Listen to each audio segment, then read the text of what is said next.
Bueno, hola muchachos, yo soy la profesora Angie Bernal. Conmigo van a ver toda la parte de ciencias sociales.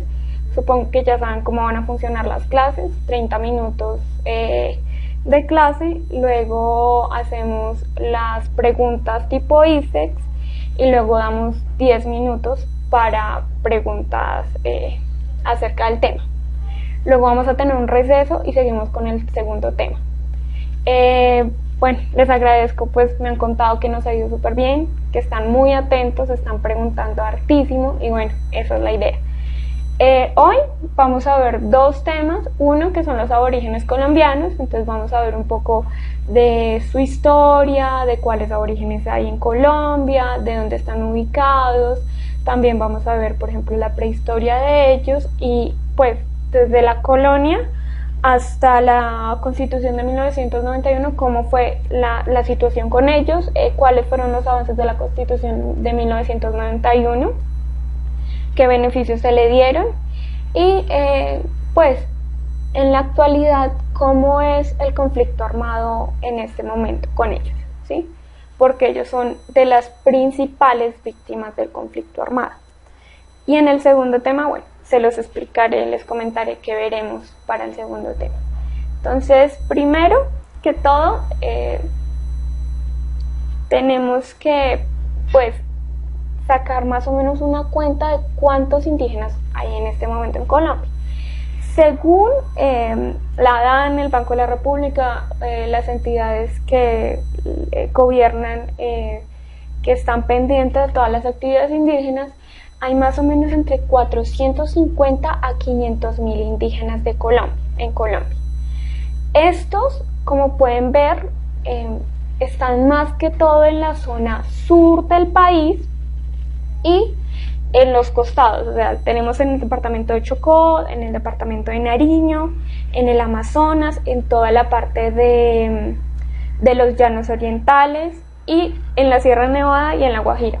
¿Cuáles son los principales asentamientos? Pues está los indígenas Páez, que se lo pueden ver en el mapa. Ellos tienen más o menos un promedio de 100.000 habitantes indígenas. También están los Wayuu, que son los que están al norte del país, en la Guajira. Ellos no solamente son colombianos, sino también son venezolanos, comparten ciudadanía colombiana y venezolana. Y su territorio, bueno, los que han ido a la Guajira pues verán toda la hermosura que pues de los indígenas Wayuu, más o menos tienen unos 75.000 habitantes.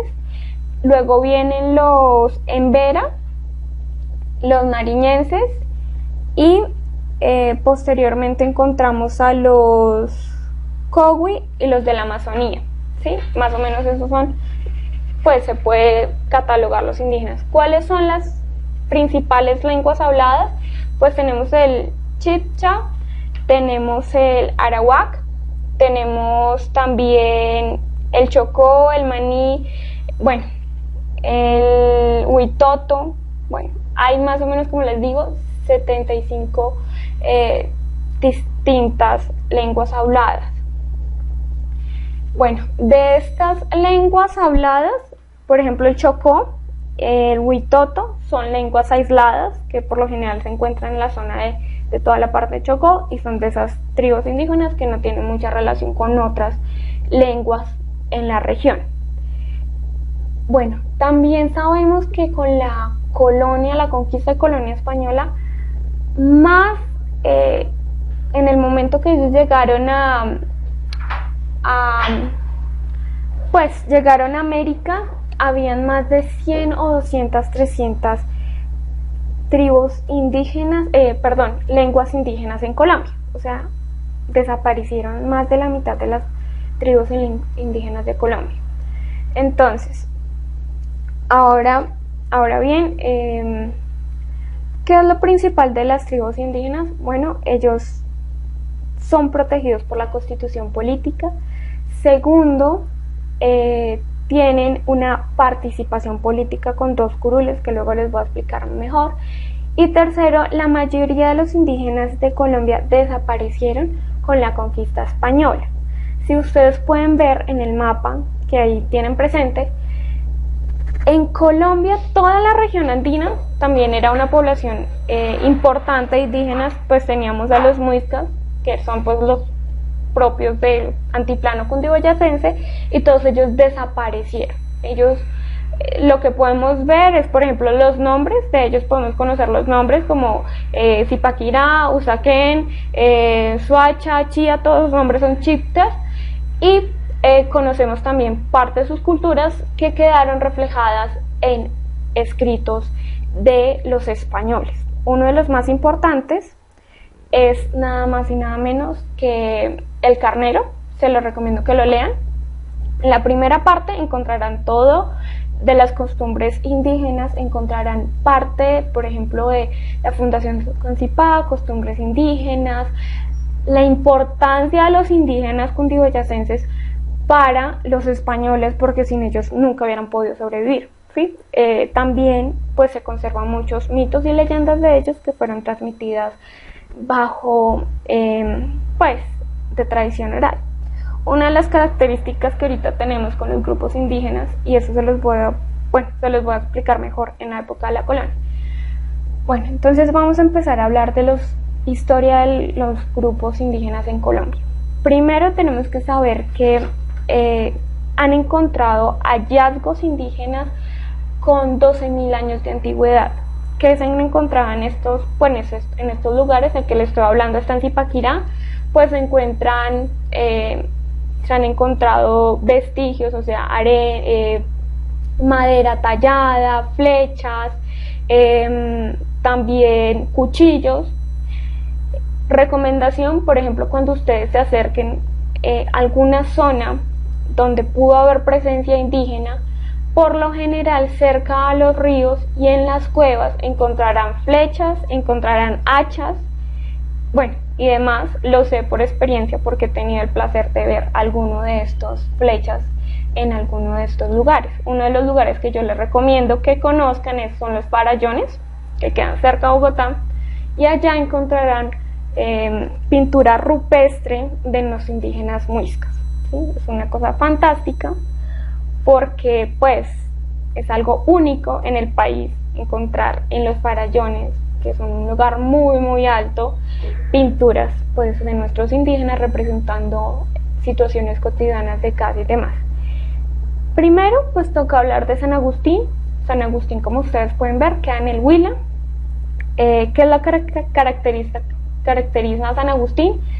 Son unas ruinas funerarias.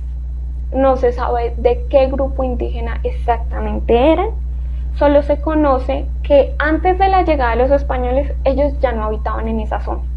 ¿Qué se encuentra en esos lugares? Uno, se encuentran las estatuas antropomórficas, o sea, tienen figura humana, y se encuentran las tumbas de probablemente caciques o gobernantes o cipas de esa zona, en los cuales pues entre más riqueza tenían los cipas o el cacique o el gobernador, pues más se encuentran más cerámicas, más cosas de orfebrería, bueno, se encuentran muchas cosas más lujosas, y en las más de menor rango se encuentran los huesos.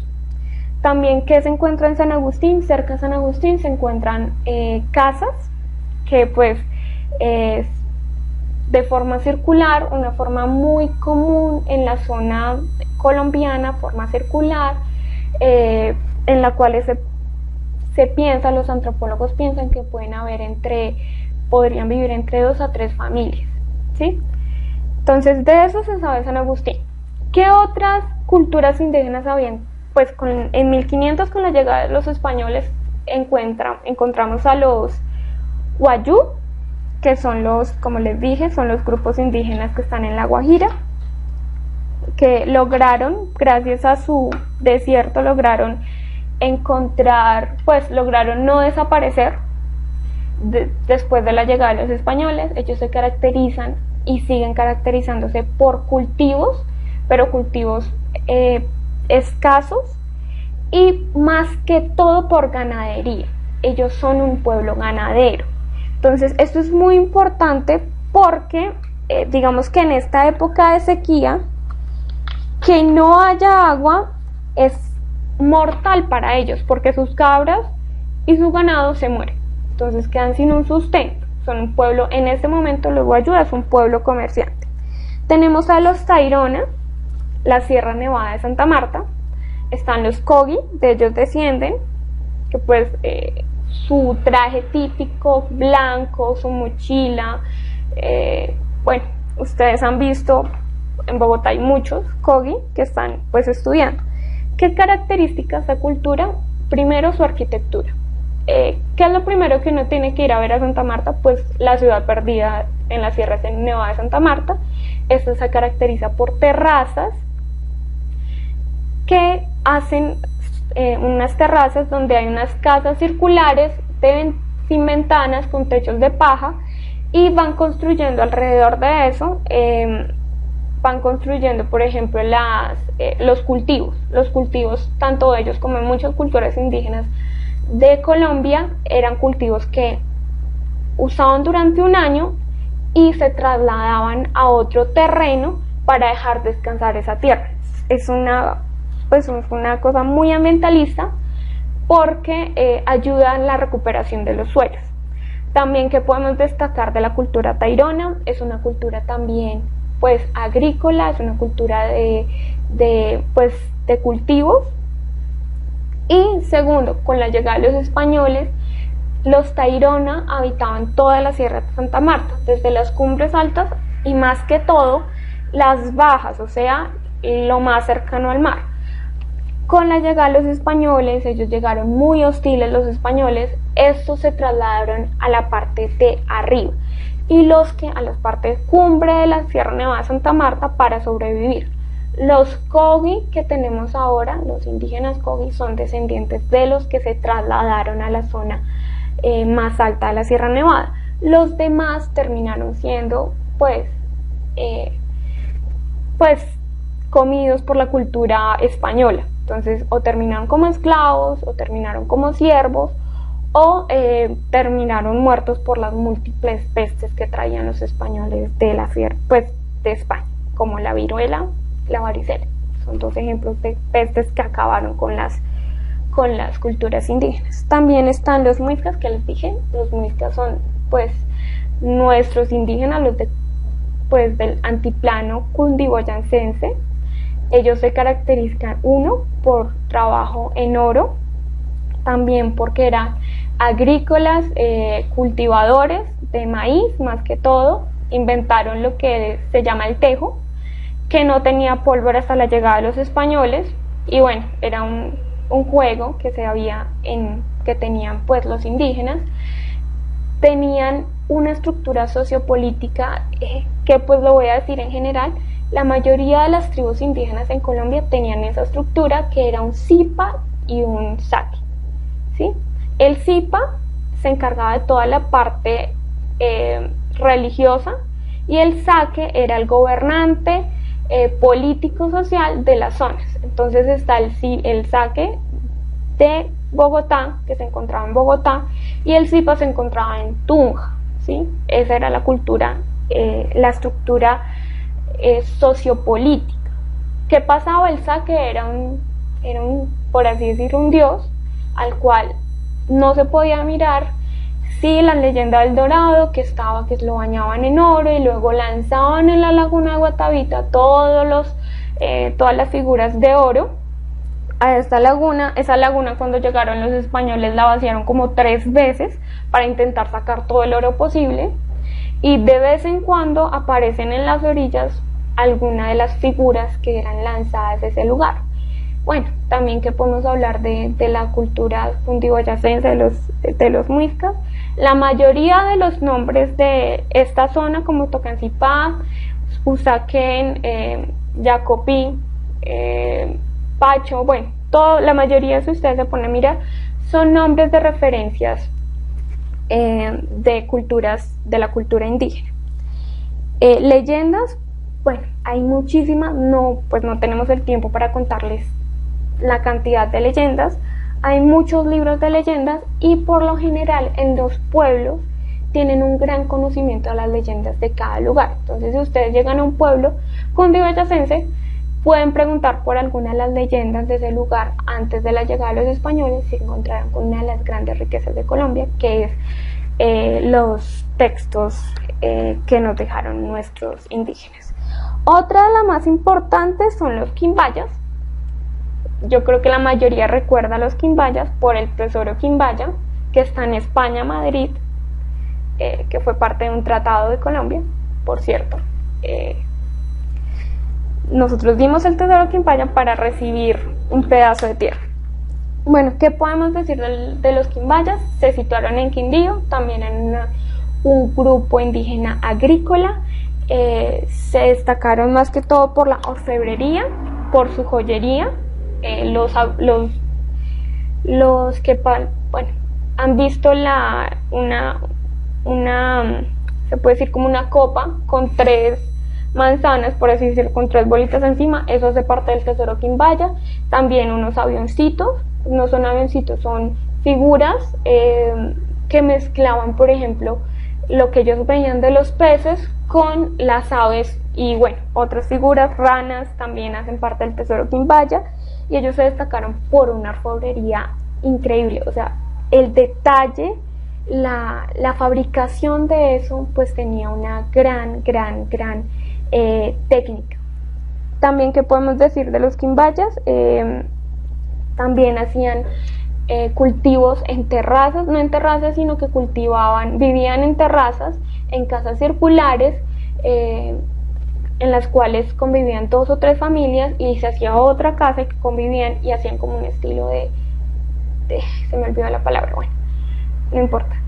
Y también tenían este método de cultivar una tierra, dejar que produciera durante un año y luego trasladarse a otra tierra para dejar que ésta recuperara los nutrientes y minerales, y así sucesivamente. Pues como les digo, es una de las cosas más ecológicas que ellos podían hacer, porque dan tiempo para que la tierra recupere todos sus nutrientes. Entonces siempre iban a obtener los mejores recursos. Están los zenú, que estaban en la parte en el Sucre y en Córdoba. También un pueblo ganadero, un pueblo que, por ejemplo, se caracteriza por una de sus leyendas dice que toda esa zona se inundó y cavaban pozos para buscar el agua. Y bueno, ¿qué pasó con todas estas culturas indígenas? Pues con la llegada de los españoles, acontece que muchos empezaron a ser los siervos, por así decirlo, casi esclavos de los españoles. ¿Cuál fue la política de España cuando llegó a las tierras americanas? Primero, Rodrigo de Bastidas, se me olvidó el nombre. Bueno, Bartolomé de las Casas. Sí. Bartolomé de las Casas fue uno de los grandes defensores de los derechos de los indígenas. Él llegó y afirmó de que los indígenas eran personas y como tal debían ser tratados. Eso nos quitó a los indígenas los dejaron de tachar como esclavos y empezaron a tacharlos como servidores, como siervos. ¿Qué fue lo que dijo la reina de España y estas juntas que se hicieron para definir la situación de los indígenas? Uno, que los indígenas eran personas y que por tanto se les debía enseñar primero la religión católica y segundo tratarlos dignamente, cosa que no se dio, ni uno ni lo otro, porque ni la religión católica fue bien infundada ni se les dio un trato humano. Entonces, ¿cómo hicieron para volverlos católicos? Primero consiguieron misioneros, muchos mal preparados. Las principales misioneros fueron franciscanos, dominicos y jesuitas. Más que todo, esas fueron las 3 primeras comunidades misioneras que entraron a Colombia. ¿Cuál fue el método de evangelización? Donde había un santuario indígena, o era destruido completamente o era puesto encima de ese santuario una iglesia católica. Entonces ellos tenían que convertirse para lograr entrar a ese sitio sagrado, y poco a poco fueron perdiendo sus costumbres.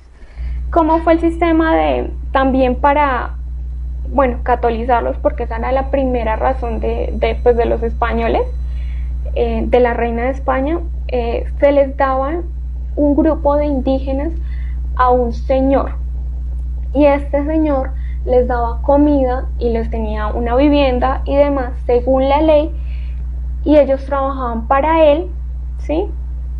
Pero ellos tenían derecho a irse en cualquier momento. Esa es una de las cosas que hay que especificar. Y este señor era el encargado de la salvación de esos muchachos, de esos indígenas. Tenía que enseñarle la lengua castellana y tenía que enseñarle la religión católica. ¿Qué sucedió?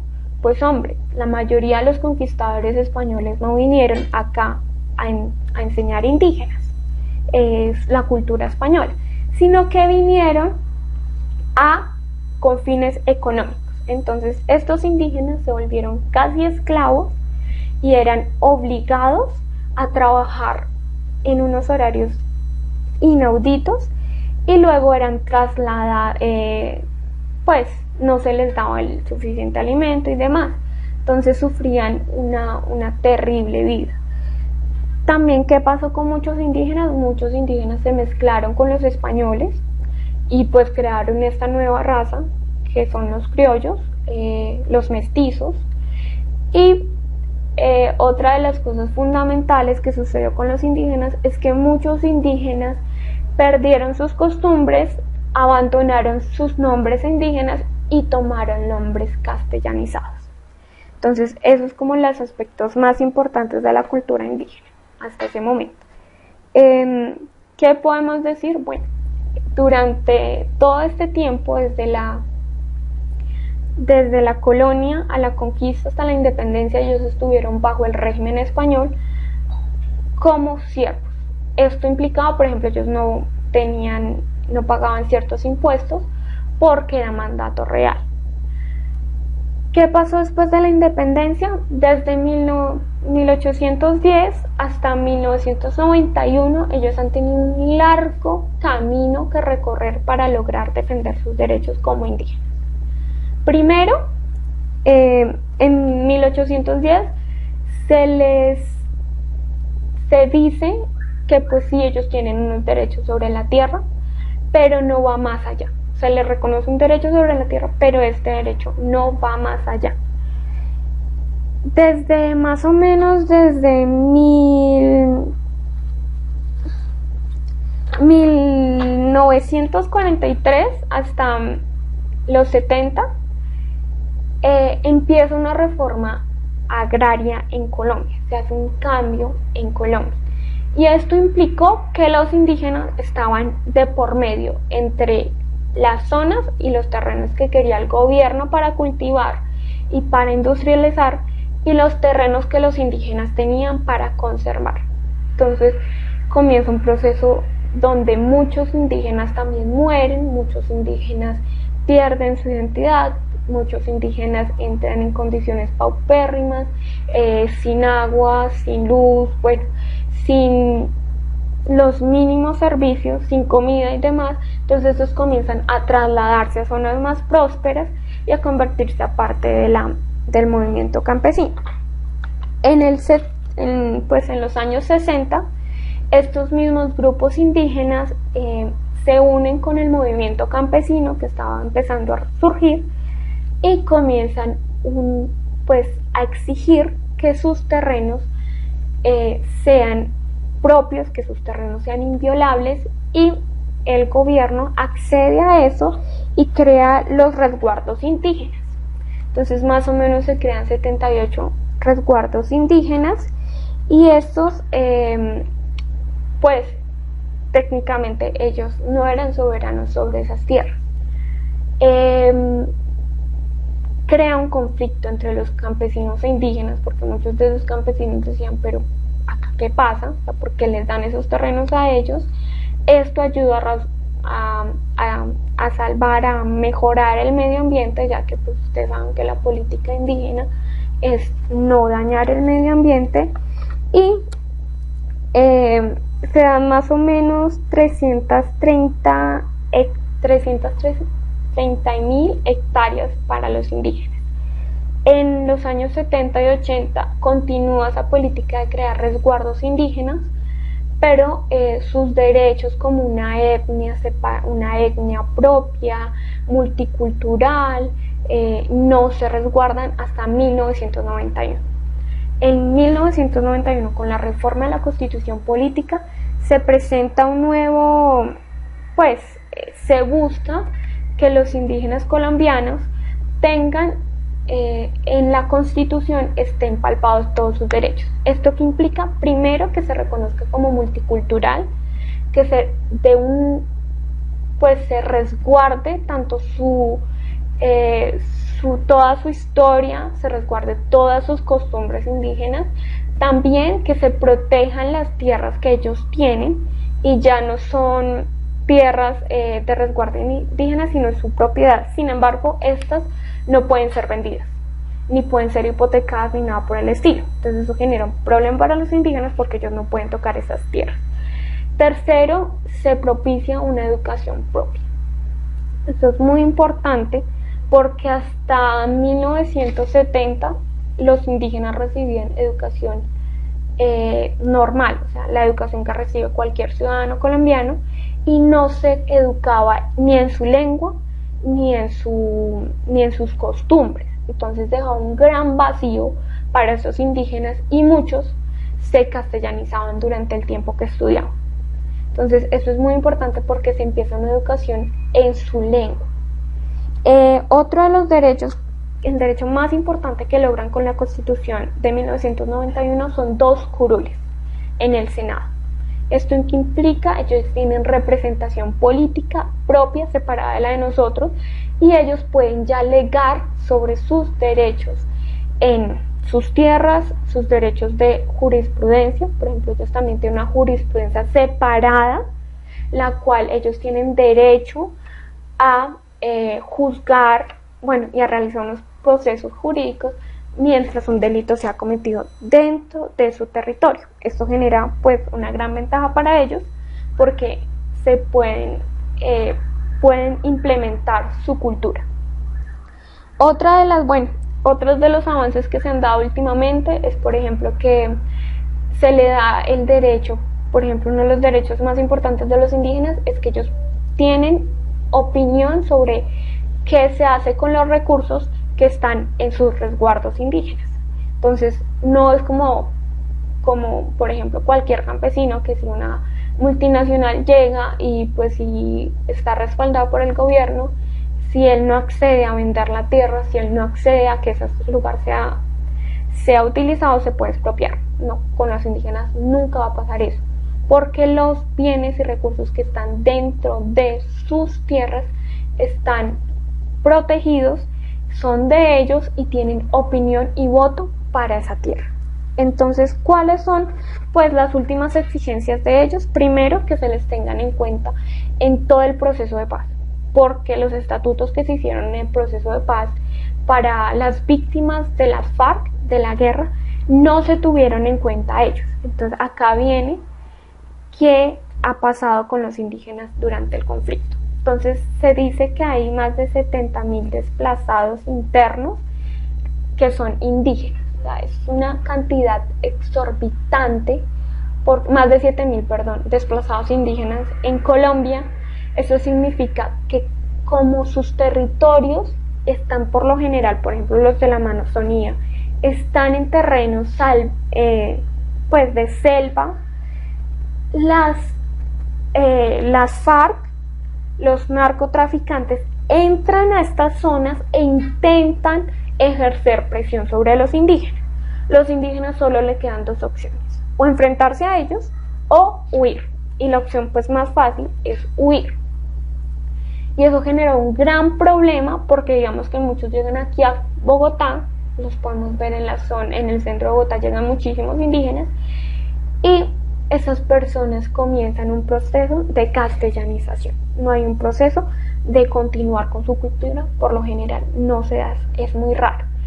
También hay 35 grupos indígenas que se encuentran en peligro de extinción a causa del conflicto armado. Esto es bastante alarmante. ¿Por qué? Porque son indígenas que han sido desplazados, masacres porque ellos protegen sus resguardos. También han sido violaciones de mujeres, no recuerdo exactamente cuál es la cifra, pero de mujeres indígenas ha sido de las más altas, y no solamente un conflicto con las FARC, no solamente un conflicto con el ELN, sino es un conflicto con los paramilitares y con el Ejército Nacional. ¿Cuáles son sus reclamos? Uno, protección a sus tierras y sus recursos ambientales. Que ni paramilitares, ni el ejército, ni ninguna entidad gubernamental o ilegal entre a su zona sin permiso. Eso lo podemos ver en el Parque Tayrona. En el Parque Tayrona, tú para entrar tienes que pedir un permiso de los indígenas. Si ellos no te conceden ese permiso, no entras. Igual, si ellos, pues como es una zona turística, hay temporadas que ellos cierran el Parque Tayrona porque ellos dicen que se necesita un descanso para la Sierra Nevada de Santa Marta. Entonces, si ellos dicen no se entra, no se entra. Y en zonas como por ejemplo el Amazonas o el Chocó, que son zonas muy aisladas, no hay una protección de estos indígenas. Muchos son desplazados, como les dije, muchos son violados y han habido masacres terribles en grupos indígenas. En este momento ellos están exigiendo que se restituya sus derechos y que se hagan parte del proceso de paz. También muchos de estos indígenas, por ejemplo, pues de las iniciativas buenas que ellos tienen, por ejemplo, tengo entendido que en Pasto y en Cali los indígenas desplazados construyan resguardos, entonces en las mismas ciudades, y allá llegan los indígenas desplazados y tienen la posibilidad de reaprender su idioma si lo han olvidado, o ser educados en su idioma y ahí cultivar sus costumbres. También, ¿cuál es otro de los mayores problemas de los indígenas? Es sus condiciones. Por ejemplo, muchos tienen desnutrición, pobreza. En La Guajira, la mayoría de los niños indígenas que están muriendo, de los niños de La Guajira que están muriendo, son guayús. ¿Por qué no hay abastecimiento de agua? ¿Por qué? Porque está siendo utilizada parte de esta agua en otras cosas, en cultivos de arroz, y también porque el río principal de La Guajira se secó. Entonces no tienen con qué alimentar su ganado ni sus cabras, y no tienen con qué alimentarse ellos. Eso genera un gran problema de población, un gran problema para los niños y un gran problema de desabastecimiento.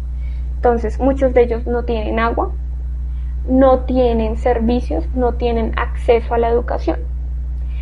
Por ejemplo, los indios de la Amazonía, precisamente por todo el conflicto armado que hay por el narcotráfico, han tenido que desplazarse a lugares como Villavicencio. Allá están haciendo un resguardo indígena y ellos lo que intentan hacer es mostrar sus tradiciones, ¿sí? Sus danzas principales, todo su bagaje cultural, y lo han vuelto turismo.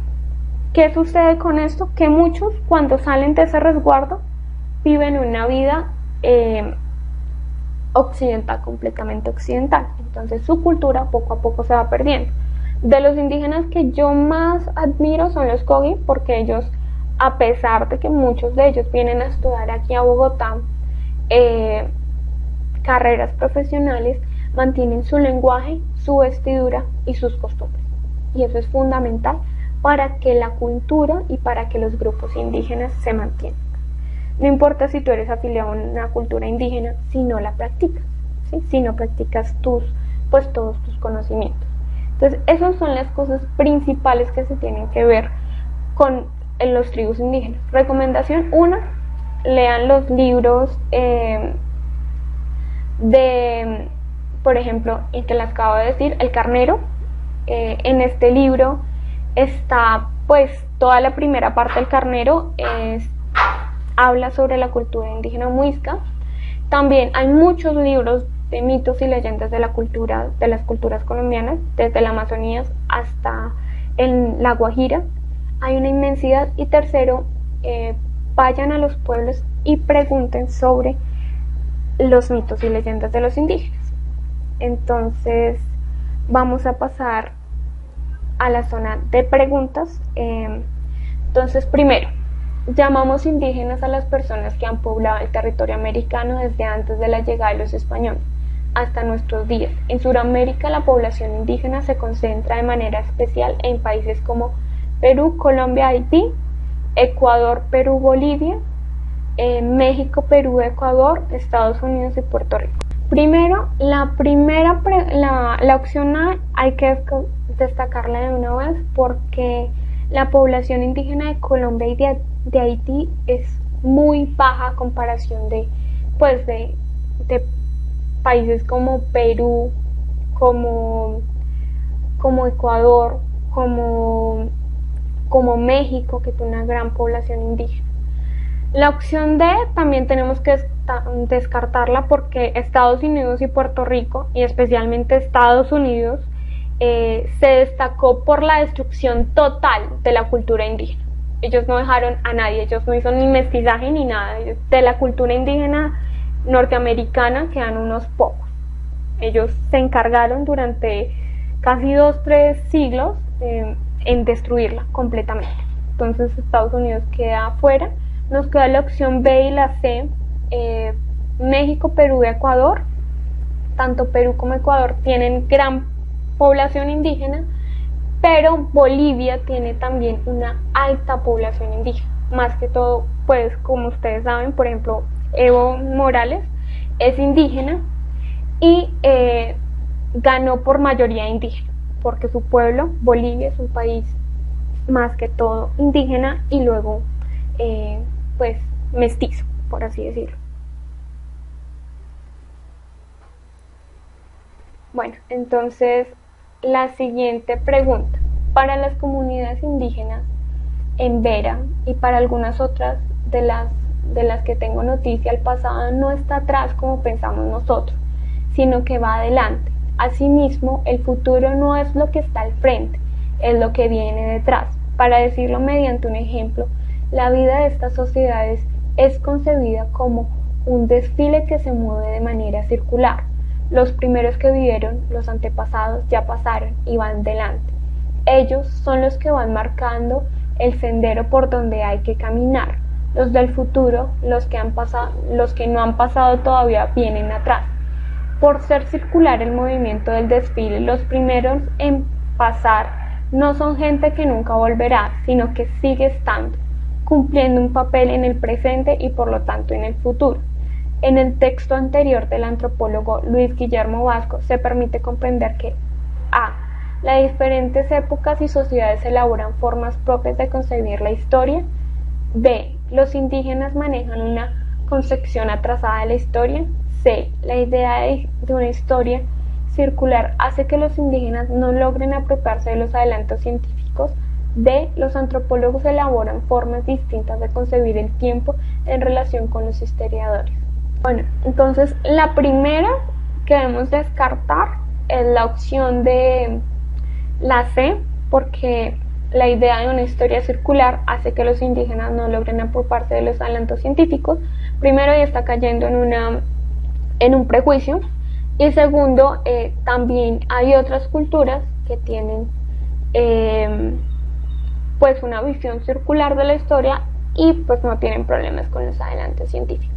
Entonces esa queda desestimada. La otra opción es la B, también es incorrecta porque no tiene una concepción atrasada de la historia, sino una concepción diferente de la historia, que eso es lo importante, ¿sí? Que tenga una concepción diferente de la historia. Entonces nos queda la opción A y la opción D. La opción D dice que los antropólogos elaboran formas distintas de concebir el tiempo en relación con los historiadores. Eso tampoco es verdad porque, a ver, una manera es como ven los historiadores el tiempo y otra cosa es como en general las culturas ven el tiempo, ¿sí? Digamos, por ejemplo, los occidentales vemos las culturas, vemos la historia como un suceso de eventos, ¿sí? Ellos lo ven como un círculo, ¿sí? Entonces es una manera distinta de ver la historia y no tiene que ver con la concepción histórica de los historiadores. Entonces, por tanto, es la opción de A. Las diferentes épocas y sociedades elaboran formas propias de concebir la historia.